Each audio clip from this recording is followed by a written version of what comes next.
Bwabadde mu kusaba kw'amalya g'ekyemisana ku Canaanland, omusumba Aloysius Bugingo ow'ekkanisa ya House of Prayer Ministries International agambye abakkiriza nti okudda ku ddaala eriddako olina okubaako bye weeresa. Katonda bw'aba akupositioninga wabaawo by'ofiirwa nga biteekwa okgenda. Maama n'omulekaawo, taata n'omulekaawo, baganda bo n'obalekaawo, kabe kasinge n'ensi yo Uganda n'ogirekaawo. Olwo nga Katonda akupositioninga. Mu maka omusajja alina obudde bw'okwebaka obwebasi takulaakulana. Ebikomera by'olengera mu busiru bw'onolooza nti singa olimu obyo singa tozuukuka. Singa baali tebazuukuka bandibizimbye.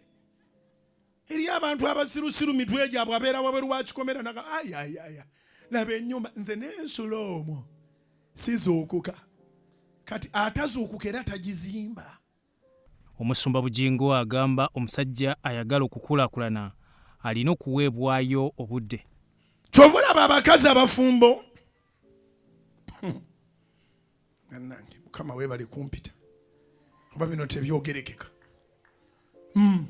Bakaabagagga akaboozi katono, bakaabaavu akaboozi kawera, n'abaana weebali naye temulina kyakulya.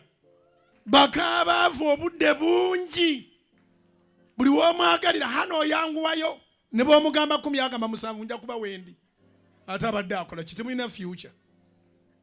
Si basajja bokka si bebeerekereza, naye bw'oba oyagala omusajja ategerekeka anaakuzaalamu abaana nga mwina gye mulaga, famire bagyegombe era naawe olina ky'ofiirwa. Waliwo n'ettuluba ly'abasajja eryegunjukidde okwekolako banoonya abakyala abagagga abeekoleredde. Era bw'osanga ng'omusajja ng'agamba nti anyumirwa soopu, labanga ekimmondo okireka otambule ogende. So kaakati ntegeezaamu abataana bakufumbirwa, ng'oyagala omusajja ali presentable akola, va ku baana abali presentable abasala obusazi obulevu n'enviiri abamu beeyerusa n'okweyerusa. Abasajja batandika okukwatira ddala mu bizigo. Abasajja bandi gye bujjaawo banditandika n'okwetunda. Bwe mba nga siri mabega nnyo, nyinza okuba nga ndi mabega nnyo nga abasajja beetunda naye nga simanyi.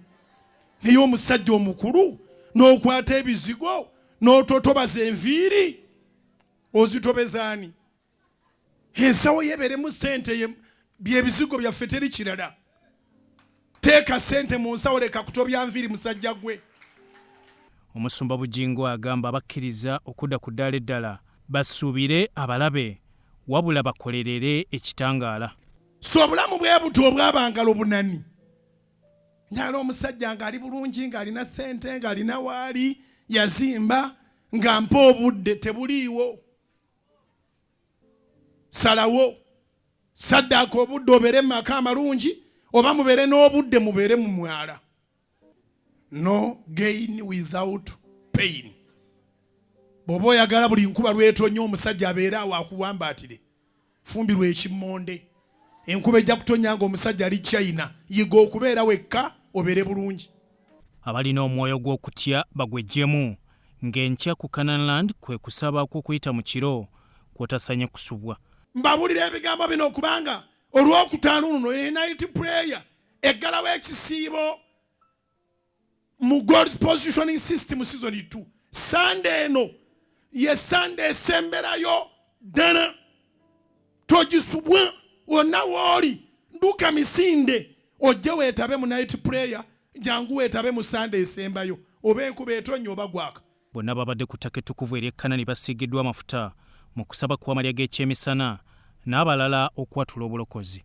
Byatumwebaze Godfrey, Soroti TV, Omunnyo.